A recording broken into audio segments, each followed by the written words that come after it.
兒童品格塑造系列，繪本與聖經信息連結。各位家長，你好。身為爸爸媽媽，我哋一定見過小朋友因為等一件好期待嘅事，等到心急如焚，甚至因為等唔到而發脾氣。好似繪本聽說今天會下雪入面個小男孩咁，佢聽到爸爸講今日可能會落雪，就一心一意望住個天等落雪，因為佢實在好中意雪，甚至諗埋落咗雪之後可以點玩，連屋外發生嘅所有大小事都唔理，只係好堅持咁去等。根據教育心理學同兒童發展專家嘅研究，小朋友嘅專注力時間都唔長，2到3歲最長約15分鐘，10歲最多都係50分鐘。佢哋好容易會分心，但書裏面嘅小男孩係等到日落，真係落雪嘅時刻，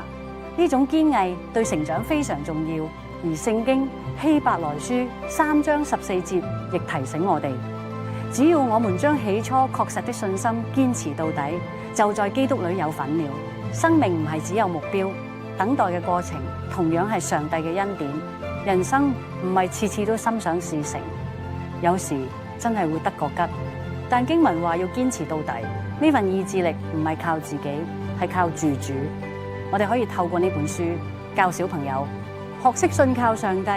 就算喺失望嘅時候，都依然可以發現身邊嘅驚喜。我誠意推薦大家同仔女一齊讀呢本書，一齊學習珍惜當下，喺信心同愛入面堅毅成長。